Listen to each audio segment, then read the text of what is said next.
नमस्कार दोस्त, स्वागत है आप सभी का अपने परिवार में। यह परिवार आप सभी के लिए नया है, हमारे लिए भी फ्रेंड्स यह परिवार नया ही है। हम इसमें बात करेंगे रीजनिंग के आज प्रैक्टिस सेट पर। तो रीजनिंग का यह प्रैक्टिस सेट जो होगा यह पार्ट 1 है। तो यहाँ पर हम बात करेंगे कुछ महत्वपूर्ण प्रश्न की। जो प्रश्न महत्वपूर्ण पहला दिया गया है, यह दिया गया है मिसिंग नंबर का, कि बताना है कि जो क्वेश्चन मार्क यहाँ पर दिया गया है इसके स्थान पर क्या निकल के आने वाला है इन चारों विकल्पों में से। तो अगला देखते हैं, आगे भी ऐसे ही प्रश्न लिया है हमने कि क्वेश्चन मार्क के स्थान पर क्या निकल के आएगा इन चारों विकल्पों में से। तो आगे आए क्वेश्चन और है, इसमें भी वही दिया गया है कि क्वेश्चन मार्क के स्थान पर क्या निकल के आने वाला है।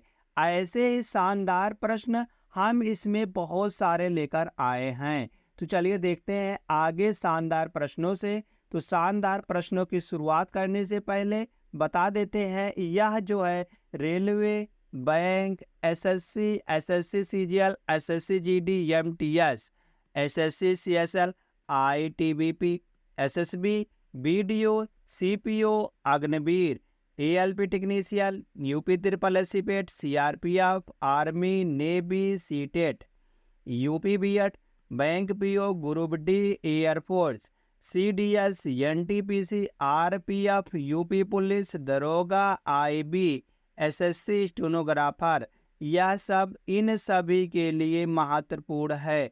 और साथ में आप किसी भी स्टेट के किसी भी एग्जाम की तैयारी कर रहे हैं तो आप सभी के लिए महत्वपूर्ण होने वाला है। चलते हैं दोस्त, देखते हैं पहले प्रश्न पर। तो पहला प्रश्न दिया गया है कि पूछा गया है कि जो क्वेश्चन मार्क है इसके स्थान पर कौन सा ऑप्शन इसमें से सही जवाब निकल के आएगा। पहले देखते हैं, दो जो है वह 12, मतलब कि दो जो है वह 12 से कितना कम है। हम कहेंगे यहाँ से देखेंगे तो यह 10 ज़्यादा है, 2 से या 10 ज़्यादा है। अगर देखते हैं 12 से 36 यह किस प्रकार से बनाया गया है, तो 36 से अगर 12 देखते हैं तो हम 36 में से 12 को घटाएंगे तो 4 आएगा। आगे 3 में से 1 जाएगा तो 2 आएगा, 24 ज़्यादा है। इसी प्रकार से हम देखेंगे 36 से 80 कितना ज़्यादा है, तो देखेंगे हम 10 में से 6 को घटाएंगे 4 आएगा, और 7 में से अगर 3 घटाते हैं तो 4 आता है। आगे भी इसी प्रकार से हम देखेंगे 80 से 150 कितना ज़्यादा है, तो देखेंगे यहाँ पर 5 और 2 70 ज़्यादा आने वाला है। आगे क्या निकल के आएगा, तो आगे चेक करते हैं। यहाँ से 10 से 24 कितना ज़्यादा है, तो 10 से अगर 24 की तरफ जाते हैं हम तो यह 14 ज़्यादा आने वाला है। कितना ज़्यादा आने वाला है, 14 ज़्यादा है। आगे अगर 24 से 20 44 में जाते हैं तो यह 20 ज़्यादा है। कितना ज़्यादा है, 20 का प्लस है। आगे भी देखते हैं तो 70 कितना ज़्यादा है 44 से, तो 70 जो 44 से ज़्यादा होने वाला है, यह 26 मतलब 26 ज़्यादा है। आगे क्या आएगा, अभी तो हम इससे निकाल नहीं सकते हैं। अब की बार फिर एक बार घटाएंगे तो 14 और 20 से देखेंगे यह कितना ज़्यादा है, कहेंगे प्लस का 6 ज़्यादा है। और 20 से हम 26 में जाते हैं तो यह भी प्लस का 6 ही है। आगे हम कहेंगे जब यहाँ पर प्लस का 6 यहाँ पर प्लस का 6 आ रहा है तो आगे भी प्लस का 6 ही आएगा। तो 26 में हम 6 जोड़ेंगे तो 32 निकल के आएगा। तो 32 70 में 32 जोड़ेंगे तो 102 निकल के आ जाएगा। तो हम 150 में 102 को जोड़ेंगे तो कितना निकल के आएगा, तो यहाँ से 2 आएगा, 5 और 2 आएगा, तो 252 निकल के आ जाएगा। 252 विकल्प सी में है, तो विकल्प सी इसका सही जवाब हो जाएगा। आशा करते हैं दोस्त आपको यह प्रश्न अच्छी तरीके से समझ में आया है। हम इसमें सिंपली लगा हुआ है कि इसको एक से एक घटाया गया है। बहुत में क्या होता है, कहीं पर गुणा दिया गया है, कहीं पर भाग दिया रहता है, ऐसे गुणा करके भाग करके मतलब बहुत लंबा हो जाता है। मगर इसमें सिर्फ सिंपली घटा घटा के लिखा गया है। मगर ये क्या हुआ, 1 2 3 इसमें 3 बार मतलब कि कड़ी बन रही है। तो यह थोड़ा मुश्किल हो सकता है, बाकी उतना भी मुश्किल नहीं है। हम जानते हैं यह उतना भी मुश्किल नहीं है आप सभी के लिए कि आप इसको सॉल्व ना कर पाओ। चलते हैं, देखते हैं नेक्स्ट पर।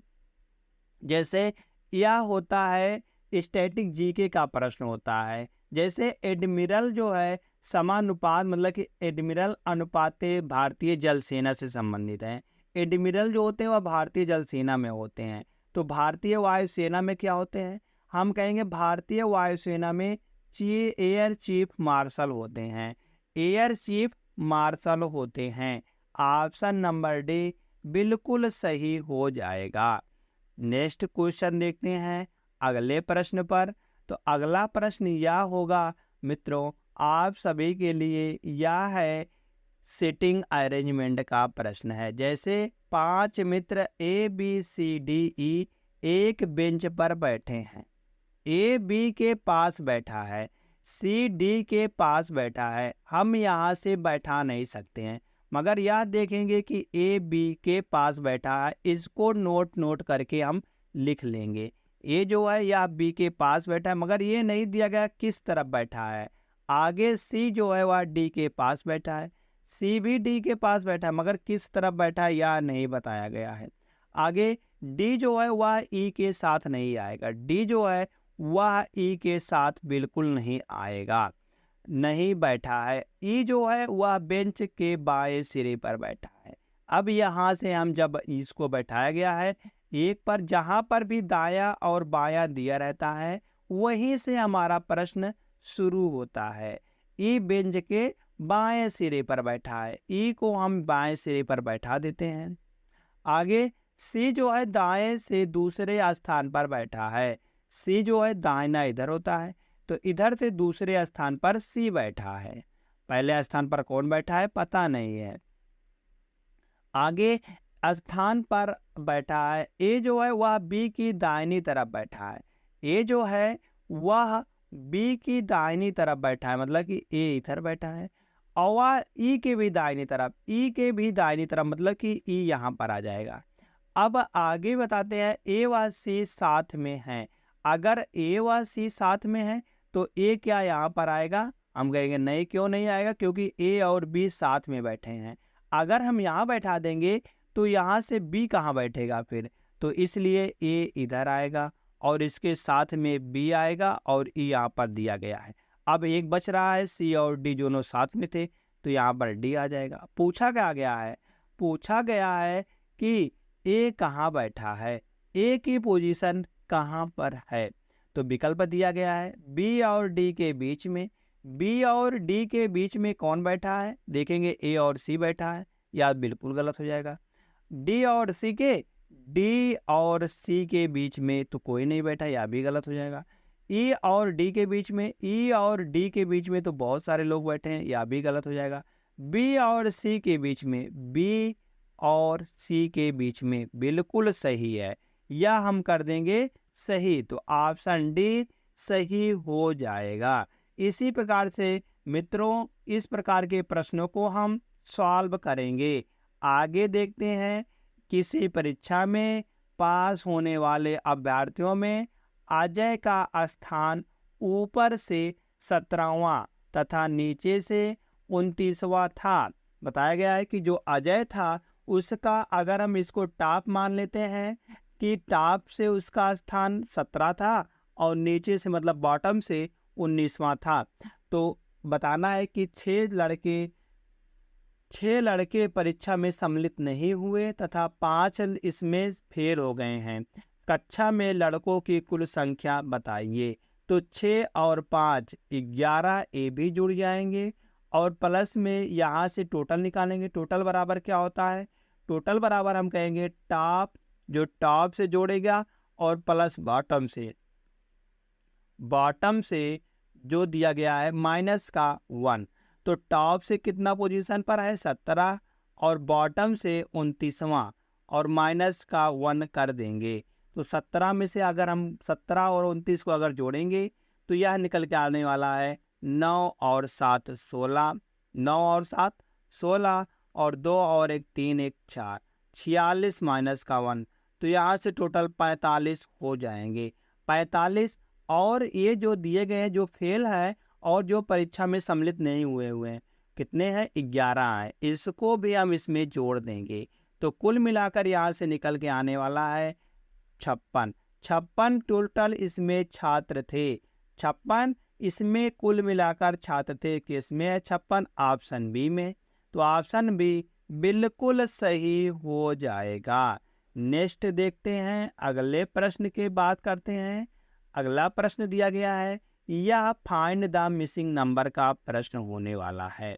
इसमें जो दिया गया है यहाँ पर जो मिसिंग है क्वेश्चन मार्क के स्थान पर बताना है क्या निकल के आएगा।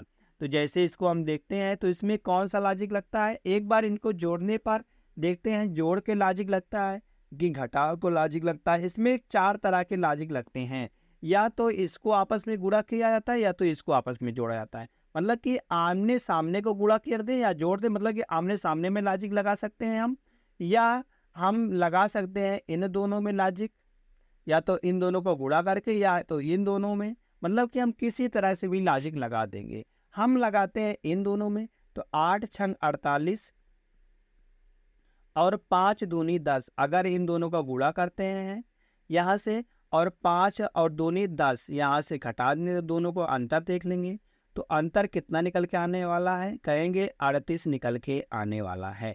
और 38 यहाँ बीच में दिया गया है, 38 बीच में दिया गया है, तो हम कहेंगे क्या दिया गया, यहाँ से दोनों का गुणा करके और दोनों का मतलब कि आपस में गुणा करके नीचे ऊपर का, तो आपस में इन दोनों को घटा दिया गया है। तो इसी प्रकार से हम इसमें देखेंगे, अगर यह लॉजिक काम करता है तो हम कहेंगे यही लॉजिक हो जाएगा। जैसे 10 और 5 का गुणा करेंगे तो 50 आएगा, माइनस 8 और 4 का गुणा करेंगे तो 8 चौक 32 आएगा। अगर 50 में से 32 को घटाते हैं तो यह 18 निकल के आएगा, जो कि 18 यहाँ पर भी दिया गया है। हम कहेंगे यही लॉजिक मित्रों हम इसमें लगा देंगे बीच वाले में, जिसमें मिसिंग नंबर को ज्ञात करना है। मिसिंग नंबर यही बीच वाले को ज्ञात करना है। तो यहाँ से करेंगे 12 गुणे 4 करेंगे, 12 गुणे 4 करने पर 12 चौक 48 हो जाएगा, और 3 गुणे 13 करने पर 13 तिया 39 हो जाएगा। हम दोनों का अंतर निकाल लेते हैं यहाँ से, अगर 18 में से 9 जाएगा तो 9 ही बचेगा।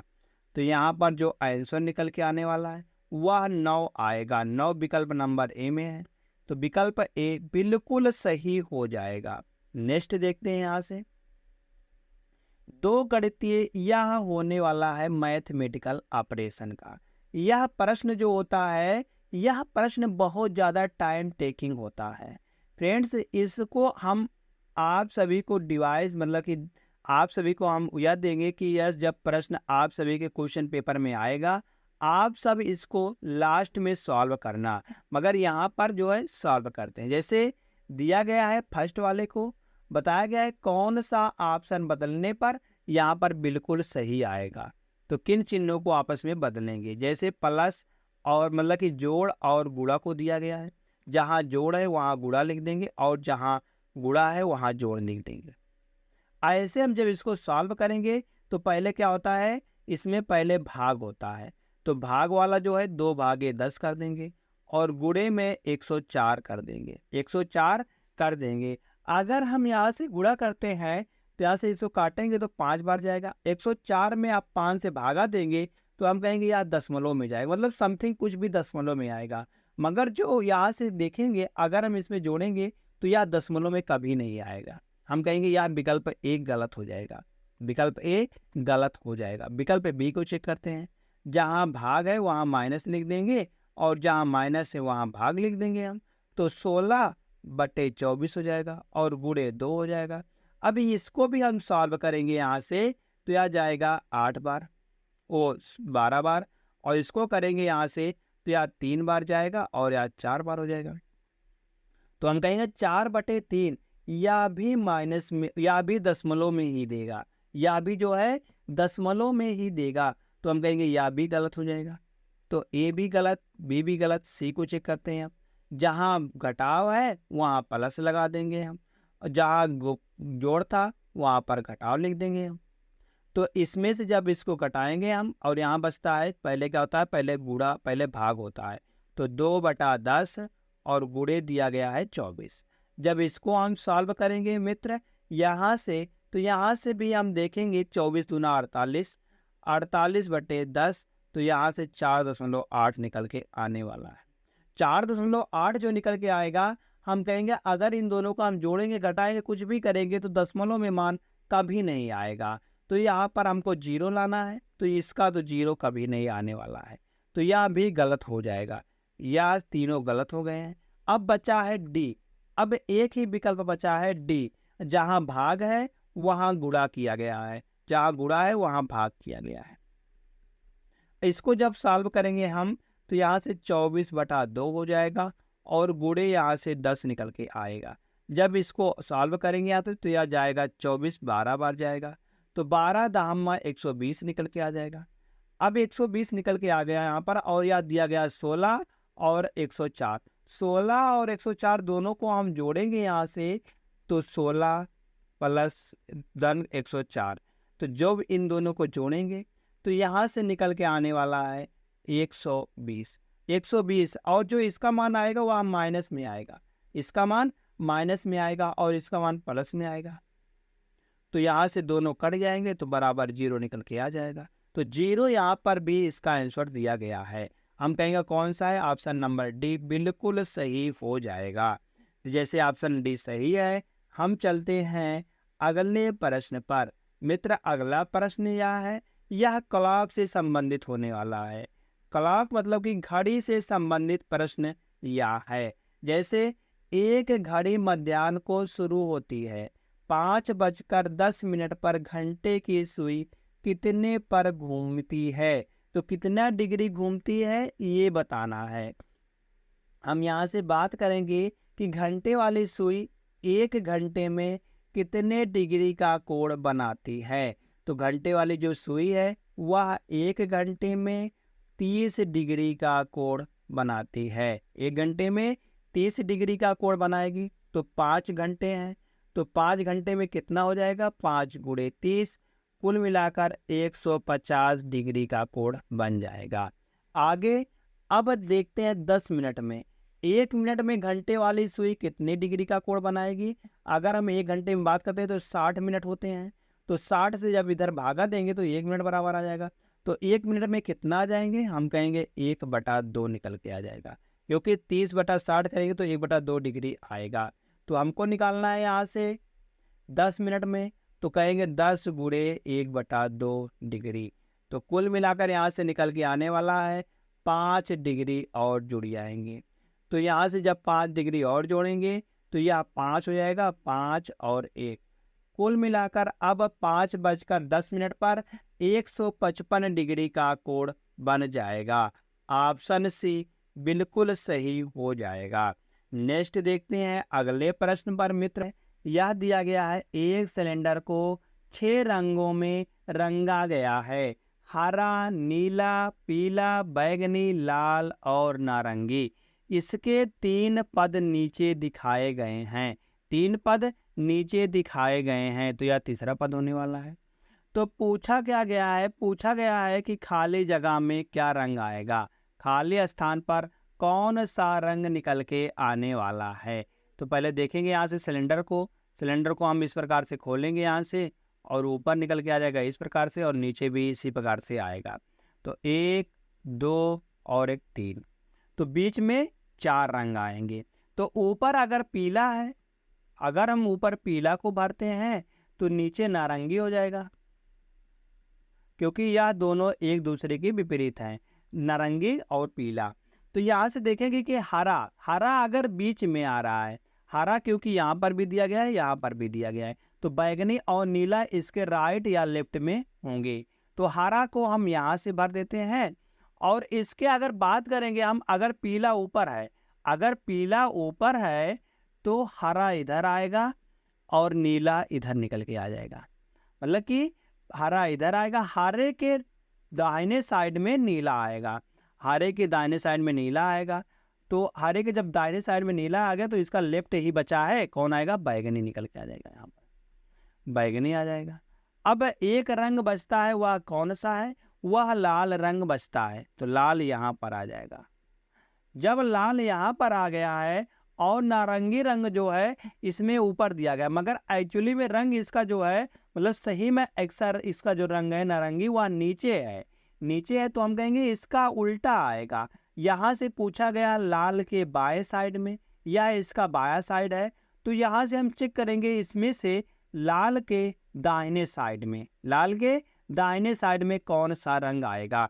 तो बाएं साइड में देखेंगे नीला आ रहा है, मगर दाहिने साइड में आगे तो वह बैगनी निकल के आ रहा है। तो यहाँ पर क्वेश्चन मार्क के स्थान पर क्या भर दिया जाएगा, बैगनी भरा जाएगा। तो बैगनी किस विकल्प में दिया गया है, यह विकल्प नंबर सी में दिया गया है। तो विकल्प नंबर सी बिल्कुल सही जवाब निकल के आ जाएगा। चलते हैं नेक्स्ट पर। नेक्स्ट क्वेश्चन दिया गया है, यक्ष के कितने बेटे हैं। इनमें से बताना है तीनों विकल्पों में से कि यक्ष के कितने बेटे निकल के आएगा। तो देखते हैं यहाँ से क्यों और यूं टी के भाई हैं, क्यों और यूं जो है वह टी के भाई आने वाले हैं, या दोनों भाई हो जाएंगे। किसके भाई हैं, टी के भाई हैं। टी का अभी हमको पता नहीं है टी स्त्री है कि पुरुष है। आगे आर जो है वह पी और यू की बहन है, आर जो है वह पी और यू की बहन है, पी यहाँ पर और यू यहाँ पर, कौन है, आर। आर जो है वह पी, सॉरी पी यहाँ पर आ जाएगा। तो आर जो है वह पी और यू की बहन है, आर जो है बहन है, तो आर माइनस में जाएगा। आर और टी यक्ष की बेटियां हैं, आर और टी यह दोनों बेटी हो जाएंगी। अब पी का हमको लिंग पता नहीं है, पी स्त्री है कि पी पुरुष है। तो बताया गया है कि यक्ष की या बेटियां हैं, तो यक्ष की या बेटी और बेटियां हो जाएंगी, मगर अभी हमको पी का नहीं मालूम है। इन तीनों से हमको पी का नहीं मालूम चल रहा है कि पी क्या है। अब यहाँ से हम बता नहीं सकते हैं कि यक्ष के कितने बेटी या बेटियां हैं। तो कौन सा, केवल एक और सेकंड, या भी गलत हो जाएगा। केवल सेकंड और थर्ड, या भी गलत। सभी मतलब सही है। क्या फर्स्ट सेकंड और थर्ड गलत। हम कहेंगे फर्स्ट सेकंड और थर्ड मिलकर पर्याप्त नहीं है, फर्स्ट सेकंड और थर्ड मिलकर पर्याप्त नहीं है, क्योंकि पी का जो है यहाँ से लिंग नहीं बता पाया है कि पी पुरुष है कि स्त्री है। तो यहाँ से हम इसको बता नहीं सकते हैं, तो डी सही हो जाएगा। नेक्स्ट क्वेश्चन, अगला प्रश्न क्या दिया गया है। अगला प्रश्न बताना है कि यहाँ पर जो है क्वेश्चन मार्क के स्थान पर कौन सा निकल के आने वाला है, या भी फाइंड द मिसिंग नंबर का प्रश्न होगा। तो जैसे देखते हैं 4 किस प्रकार से बनाया गया, 4 से 8 किस प्रकार से बनाया गया, 8 से 28, 80, 244, यह कैसे बनाया गया संख्या है। अगर हम देखेंगे यहाँ से जो 4 है, 4 किस प्रकार से बनाया गया है। 4 को हम लिख सकते हैं 3 की पावर 1 और प्लस का 1। अगर 3 की पावर 1 में 1 जोड़ते हैं तो यह 4 निकल के आ जाएगा। 8 किस प्रकार से बनाया गया है, अगर 3 का स्क्वायर करते हैं और माइनस का 1 करते हैं, 3 त्रिका 9 माइनस का 1 करेंगे तो 8 निकल के आ जाएगा। इसी प्रकार से 28 को देखते हैं, तो यहाँ से हम करेंगे 3 का क्यूब माइनस का 1, 3 का क्यूब होगा 27 और यहाँ से प्लस 1, प्लस का 1 करेंगे तो 28 निकल के आएगा। आगे देखते हैं 80 किस प्रकार से बनाया गया है। हम करेंगे 3 का घात 4 माइनस का 1, 3 का घात 4 करेंगे तो 81 होगा, 81 में से 1 घटाएंगे तो 80 निकल के आ जाएगा। हम देख रहे हैं यहाँ से जो लॉजिक काम कर रहा है, एक बार इस मतलब कि प्लस 1 है, एक बार माइनस 1 है, प्लस 1 माइनस 1। अब की बार जो आएगा वह प्लस का 1 आएगा, 3 की पावर 5 प्लस का 1, तो 3 की पावर 5 बराबर होता है 343 और प्लस का 1 करेंगे तो यह 344 निकल के आ जाएगा, 344 निकल के आ जाएगा। आगे अब की क्या आएगा, आगे जो क्वेश्चन मार्क है इसके स्थान पर आएगा 3 की पावर 6 और माइनस का 1। तो 3 की पावर 6 बराबर होता है 343 की पावर, मतलब 343 गुणे 5 3 करेंगे तो यहाँ 729 आएगा, 729 माइनस का 1 करेंगे तो 728 निकल के आने वाला है। 728 किस ऑप्शन में दिया गया है, यह दिया गया है ऑप्शन डी में दिया गया है। हम कहेंगे यह बिल्कुल सही हो जाएगा। आशा करते हैं आप सभी को यह प्रश्न अच्छी तरीके से समझ में आया है। चलते हैं अगले प्रश्न पर। अगला प्रश्न दिया गया है कथन और निष्कर्ष का प्रश्न है दोस्त। कथन और निष्कर्ष के प्रश्न को हम कैसे सॉल्व करेंगे? जैसे दिया गया सुंदरता देखने वालों की आंखों में होती है, देखने वालों की आंखों में होती है, तो हम कहेंगे निष्कर्ष क्या निकल रहा है? कुछ लोगों को कुछ लोग सुंदर दिखते हैं। जाहिर सी बात है, अगर लोगों की आंखों से निर्भर करता है तो कुछ लोगों को कुछ की मतलब कि कुछ लोगों कुछ लोग सुंदर दिखेंगे, तो यह भी बिल्कुल सही हो जाएगा। सेकंड, कुछ लोग को कुछ लोग सुंदर नहीं दिखते हैं, यह भी तो जब आंखों पर निर्भर है तो यह भी सही हो जाएगा, तो सेकंड भी सही। दोनों निष्कर्ष अनुसरण करते हैं, ऑप्शन फर्स्ट बिल्कुल सही हो जाएगा। दोनों निष्कर्ष अनुसरण करते हैं। नेक्स्ट यहाँ से चलते हैं अगले प्रश्न पर दोस्त। अगला प्रश्न दिया गया है कथन और अवधारणा का है। जैसे छात्र एक ने छात्र दो से कहा मुझे पढ़ने के लिए आपके नोट्स चाहिए। मतलब कि यहाँ से जो कथन में अवधारणा छिपी है वह छिपा है कि छात्र दो ने पूरा पढ़ लिया है नोट्स, तभी तो वो छात्र एक मांग रहा है। तो यहाँ से अवधारणा क्या निकल रही है? छात्र एक ने नोट्स तैयार कर लिए हैं, बिल्कुल सही है या बिल्कुल सही है, तभी तो एक छात्र मांग रहा है पहला वाला। तो सेकंड क्या है? छात्र फर्स्ट उसकी समझ को सत्यापित करना चाहता है, या यहाँ से बिल्कुल भी कोई निष्कर्ष नहीं निकल रहा है कि वह उसकी समझ को सत्यापित करना चाहता है। हम कहेंगे यह गलत हो जाएगा। तो कौन सा है? हम कहेंगे केवल फर्स्ट वाला अंतर्निहित है, केवल फर्स्ट अंतर्निहित है। चलते हैं यहाँ से नेक्स्ट क्वेश्चन पर।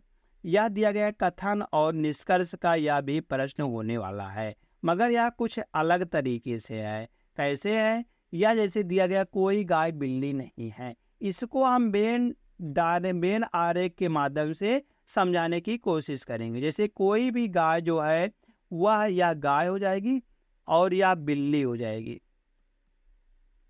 बताया गया कोई भी गाय बिल्ली नहीं है, तो सभी बिल्लियों की मोछें हैं। सभी बिल्लियां क्या है? मोछें हैं। मोछें नहीं, यहाँ पर मूसे हो जाएंगे। क्या हो जाएंगे? मूस हो जाएंगी। मूसे हैं, तो यहाँ पर क्या हो जाएगा? मूसे हैं, तो मूस हो जाएंगे। आगे निष्कर्ष क्या निकाला गया? निष्कर्ष निकल रहा है कुछ गाय बिल्लियां हैं। क्या गाय कुछ बिल्ली हैं? हम कहेंगे जब पहले ही कर दिया गया नहीं है कथन में, तो निष्कर्ष में क्यों दे रहा है? यह बिल्कुल गलत हो जाएगा। कुछ गायों की मोछें हैं, क्या कुछ गायें जो है वह मूसे हैं? हम कहेंगे नहीं, यह भी गलत हो जाएगा, यह भी गलत हो जाएगा। तो कौन सा निष्कर्ष अनुसरण करता है? हम कहेंगे यहाँ पर दोनों निष्कर्ष भी अनुसरण नहीं करते हैं, ना फर्स्ट ना सेकेंड। कहेंगे कोई भी निष्कर्ष अनुसरण नहीं करता है। निष्कर्ष मतलब कि जो ऑप्शन सेकंड है विकल्प वह सही हो जाएगा। आगे देखते हैं अगले प्रश्न पर। हम देखेंगे जो कि अगला प्रश्न दिया गया है, यह बताना है निम्न चित्र में कितने त्रिभुज हैं। निम्न चित्र में कितने त्रिभुज हैं? तो मित्रों इस प्रकार का अगर प्रश्न आता है जैसे त्रिभुज गिनने के लिए, तो त्रिभुज गिनने के लिए दो कंडीशन बहुत महत्वपूर्ण होती है। अगर त्रिभुज गिनने के लिए आती है तो ये वाली कंडीशन फर्स्ट होती है और ये कंडीशन सेकंड होती है, इस प्रकार से। तो इसमें अगर इस प्रकार से कहीं पर आकृति आती है तो इसको नंबरिंग कर लेंगे 1 2 3 4। तो इसमें 4 गुणे 2 8 त्रिभुज होते हैं, और इस वाली आकृति में 1 2 प्लस दोनों को जोड़ लेंगे, कुल मिलाकर 3 त्रिभुज होते हैं। इस वाली आकृति में 8 त्रिभुज, इस वाली आकृति में 3 त्रिभुज। तो इसमें यह जो आकृति है कहाँ पर बन रही है? तो हम देखेंगे यह जो आकृति है यह आकृति यहाँ पर बन रही है इस प्रकार से। तो इसमें 8 त्रिभुज यहाँ पर हो जाएंगे, 8 त्रिभुज यहाँ से निकल के आएंगे, और बाकी ये वाला त्रिभुज एक यहाँ पर बन रहा है और एक यहाँ पर बन रहा है, और एक देखेंगे फ्रेंड्स यहाँ पर बन रहा है इस तरीके से, और एक इधर भी बन रहा है इस तरीके से, और एक देखेंगे एक यहाँ से बन रहा है मित्र, यहाँ से दूसरा रंग लेते हैं, दूसरा कलर, तो यहाँ से बन रहा है एक इस तरीके से, इस तरीके से यहाँ से बन रहा है। तो कुल मिलाकर कितने बन रहे हैं? 1 2 3 4 5, 5 बन रहे हैं। 5 गुणे 3 करेंगे तो यहाँ से 15 निकल के आने वाला है। 15 तो यह हो गए और 8 यह हो जाएंगे। 15 प्लस का 8 अभी और बन रहे हैं। और कहाँ पर बन रहे हैं? कुछ इस तरीके से यहाँ पर भी बन रहे हैं। एक यह हो जाएगा और एक इसी प्रकार से नीचे भी बन जाएगा। 2 यहाँ से और बन गए हैं, 2 और बन गए हैं। बाकी और कहाँ बन रहे हैं? और भी बन रहे हैं। कहाँ पर फ्रेंड्स? हमने यहाँ से नहीं गिना इस वाले को, इस वाले को। यहाँ पर एक हो जाएगा और एक इसी प्रकार से नीचे भी हो जाएगा, इस प्रकार से। तो यहाँ से 2 और बन जाएंगे। तो इन दोनों को, इन सभी को अब इससे ज़्यादा नहीं बन रहा है, इन सभी को हम जोड़ देंगे तो 8 और 2 10 और 15 और 2 17, 17 और 10 करेंगे कुल मिलाकर 27 त्रिभुज आ जाएंगे। इसमें कितने त्रिभुज बन रहे हैं? इस आकृति में हम कहेंगे 27 त्रिभुज बन रहे हैं। तो 27 विकल्प नंबर 3 में है, तो विकल्प नंबर 3 बिल्कुल सही हो जाएगा। तो फ्रेंड्स बस इतने थे इस प्रैक्टिस सेट में। आशा करते हैं आप सभी को यह प्रैक्टिस सेट बहुत ही अच्छे से समझ में आए होंगे, सारे के सारे प्रश्न। अगर दोस्तों समझ में आया है तो अपने भाई को अपना परिवार समझ के